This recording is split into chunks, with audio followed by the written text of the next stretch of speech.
Bonjour. Bonjour à vous. Merci d'être là. Vous êtes député européen RN. On voit que les politiques s'emparent effectivement de cette question, de cette affaire Liana. Les parents sont effectivement traumatisés. Ce matin, dans la tribune dimanche, il y a un baromètre qui dit que Gérald Darmanin perd 5 points de popularité.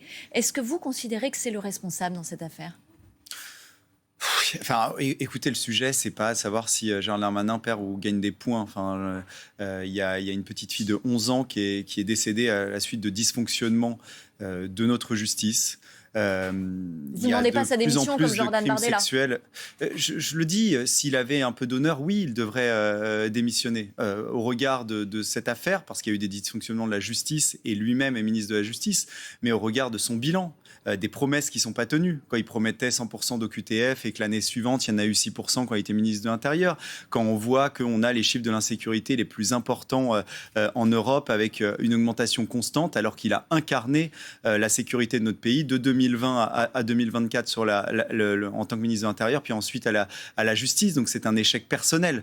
Et quand on est aux manettes et qu'on a échoué, l'honneur voudrait justement qu'on se retire et qu'on admette justement qu'on n'a pas été en mesure d'améliorer la situation. Alors il y a beaucoup de propositions mais ce n'est pas une mesure politique. Les mesures politiques, elles sont des mesures de fond. Il y a une proposition qui est faite notamment par Édouard Philippe aujourd'hui dans le Parisien.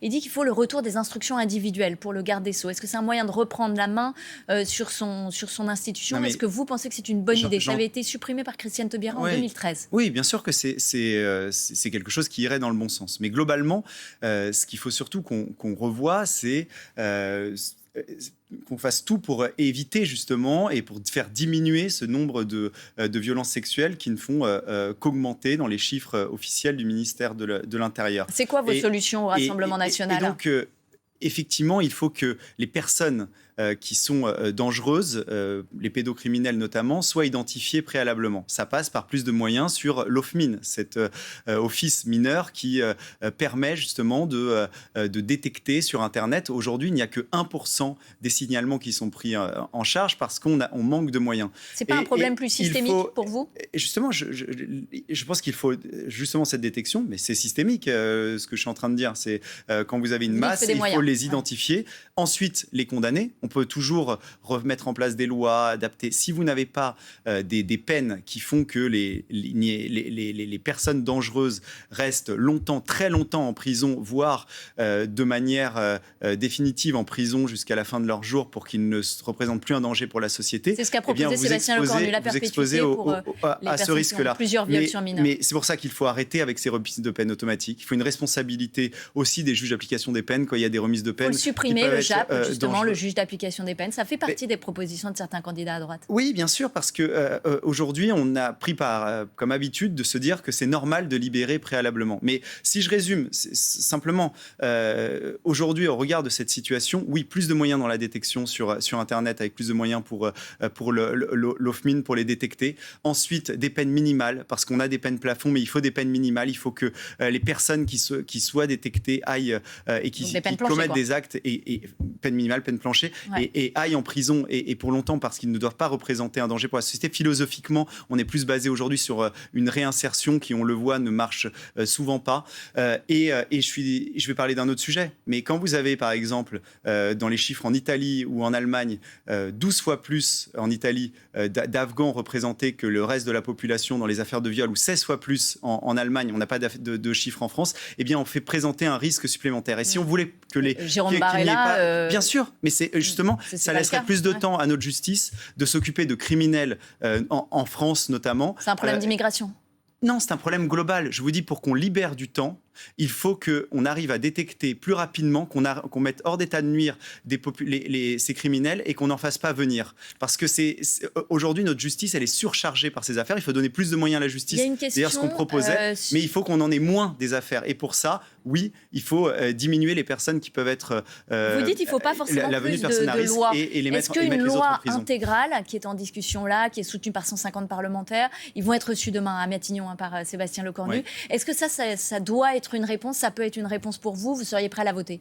Oui, on peut, évidemment, il faudra regarder le texte précisément. Tout ce qui va dans l'intérêt de la défense des enfants va dans le bon sens. Mais ce que je vous disais, c'est que si derrière, vous avez cette intention-là, mais qu'il n'y a pas vraiment une volonté de mettre fin au laxisme judiciaire, eh bien, ça ne servira à rien. Si vous arrêtez des personnes et que vous les relâchez rapidement, malheureusement, ils vont recommettre des actes et ça concerne les crimes sexuels, ça concerne les coups et blessures volontaires, ça concerne toute cette insécurité qui augmente dans notre pays. Est-ce qu'il faut interdire aux magistrats de se syndiquer? C'est ce que propose Édouard Philippe. Mais c'est quand même un problème quand vous avez un tiers aujourd'hui des magistrats qui votent pour le syndicat de la magistrature, qui est un syndicat avec une vision politique, justement, qui prône le laxisme judiciaire, qui prend des positions aussi contre certains partis politiques, notamment le Rassemblement national. Ça fait d'eux des magistrats engagés dans leur travail après. Là, je parlais des votes, quand je parlais d'un tiers, mais effectivement, il y en a qui s'engagent carrément, et donc de manière officielle, dans ce syndicat politique, mais qui affichait, par exemple, avec ce mur des cons assez célèbre, juste des pères de famille qui avaient vu leur fille mourir, tuée, justement, dans des crimes sexuels et donc des homicides horribles. Donc on interdit ou pas la syndicalisation et qui, juste parce qu'ils demandaient moins de laxisme judiciaire, se retrouvaient sur un mur des cons. Donc ça montre la vision idéologique qui est pour un laxisme total, et donc ils ont une part de responsabilité, donc évidemment. Vous souhaitez l'interdire, cette syndicalisation ? En tout cas, il ne faut pas de syndicalisation politique. C'est-à-dire que les syndicats qui défendent les intérêts des magistrats ne doivent pas avoir de revendications politiques, idéologiques marquées, et notamment pour un laxisme judiciaire dont on paie les conséquences aujourd'hui sur ces crimes sexuels, mais également sur toute l'insécurité qui gangrène notre pays. On parle budget aussi parce qu'on sait que Sébastien Lecornu a écrit à ses ministres en leur disant de faire des efforts, notamment. Et pourtant, on sait que le budget de la justice va être dégelé. Est-ce que vous pensez qu'il faut un budget rapide, avec un 49.3 rapide? Et dans ce cas-là, est-ce que vous vous engagez à ne pas censurer le gouvernement? Non, mais ce qu'il faut surtout, c'est qu'on change de vision, justement, et qu'on fasse enfin des dépenses, des économies structurelles. Quand vous avez 57% de dépenses publiques dans le PIB et qu'il n'y a pas de diminution des dépenses publiques, vous êtes en grande difficulté. Et vous venez de dire qu'il fallait plus de moyens pour la justice. Oui, c'est un peu contradictoire. Mais écoutez, on a... Comment ça se fait que je vais comparer à l'Allemagne. Aujourd'hui, en France, on a 77 € par habitant dans la justice. En Allemagne, on est à 138 € par habitant.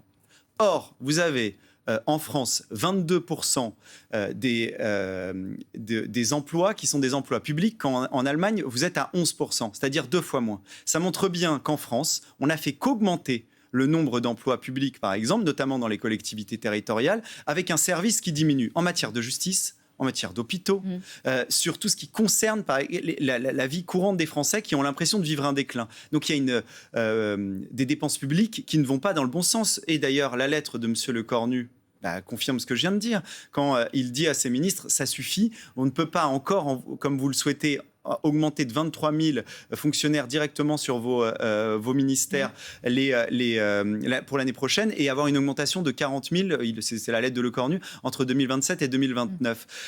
Ça montre bien qu'il y a un problème où on augmente systématiquement dans des politiques publiques qui ne fonctionnent pas aujourd'hui, justement ces dépenses publiques-là. Alors on a des dépenses très importantes. On repense vraiment philosophiquement parce qu'on est en train de financer ça par une augmentation constante des impôts qui atteignent 46% des prélèvements obligatoires dans le PIB et en même temps une augmentation de la dette. Une des dépenses très importantes, on ne va pas pouvoir continuer comme ça parce qu'on va être en voie de faillite. Cette dépense très importante, elle vient des retraites. Le rapport du COR dit notamment que pour équilibrer, il faudrait partir à la retraite à 67,6 ans à l'horizon 2070. Est-ce que vous souscrivez, vous qui êtes entre 60 et 62 ans? Mais ça dépend à quel âge. En fait, 67,6 ans. Non, mais ça dépend à quel âge on commence à travailler. Ce que nous, on préconise, c'est justement avoir une vision pour recréer... Ceux qui ont commencé tard, OK pour partir à 67,6 de la richesse. Mais vous savez, à taux plein, c'est déjà dans ce qu'on propose. Ceux qui commencent à travailler à 25 ans dans notre programme, c'est 67 ans le départ à la retraite, parce que justement, on est sur ces 42 annuités. C'est déjà le programme du Rassemblement national. Parce qu'on veut faire en sorte d'inciter à aller, par exemple, vers les voies de l'apprentissage. On a aujourd'hui des dizaines de milliers d'emplois qui manquent, par exemple, dans l'industrie. C'est une des difficultés qu'ont nos entreprises industrielles, en plus de normes supplémentaires, en plus de la fiscalité supplémentaire, et ce qui fait qu'on a aujourd'hui ce tel déficit commercial et qu'on ne produit plus en France. Et pour recréer de la richesse, il va falloir qu'on baisse la fiscalité, notamment parce que je viens de dire ce que j'ai dit tout à l'heure sur la baisse des dépenses publiques, mais il va falloir aussi qu'on oriente nos jeunes à aller vers des filières où il y a de l'emploi et des emplois où on gagne bien sa vie pour recréer de la richesse dans ce pays. La vision de notre réforme des retraites, elle amène justement à ça et elle va justement dans l'intérêt de la recréation de richesse dans le pays. C'est comme ça qu'on arrivera à s'en sortir. Une question double sur deux maires. Le maire RN de Carcassonne qui refuse de prêter une salle de sa ville pour les élections législatives algériennes et une autre sur le maire RN de Castres qui annule la représentation de la pièce passeport. Vous savez, sur la thématique des réfugiés. Comment vous expliquez ces prises de position? Vous savez, moi, je suis élu depuis un certain nombre d'années et malheureusement, que ce soit au conseil régional du Centre Val-de-Loire, maintenant je suis à Tours, c'est à chaque fois des collectivités qui sont tenues par une gauche assez radicale. Et systématiquement, leurs financements vont justement vers des associations ou autres qui sont assez idéologiques, mais aussi, surtout, dès qu'ils ont l'impression qu'il y a des prises de position qui ne vont pas dans leur camp, ils sont très caricaturaux et ils veulent supprimer justement ces subventions. Là, il s'agit d'une pièce de théâtre très politique. D'accord. Il y a d'ailleurs d'autres villes de droite qui ne sont pas Rassemblement National qui ont refusé que cette pièce soit jouée et justement avec des financements publics. Ce théâtre, il est public à Castres. Le maire de Castres peut considérer que l'impôt des Castrais, la fiscalité des Castrais, ne doit pas servir à une pièce totalement idéologique. Et je pense que la majorité des habitants de Castres qui ont voté pour Florian Azéma considèrent que leurs impôts ne doivent pas toujours servir à financer des opérations soi-disant culturelles, mais surtout idéologiques qui sont contre leurs intérêts. Parce qu'aujourd'hui, au regard de la pression migratoire et de ce que souhaite la majorité des Français sur l'immigration, ça va contre ce que veulent la majorité des Français. C'était donc la position du Rassemblement National et du député Alexandar Nikolic. Merci d'avoir été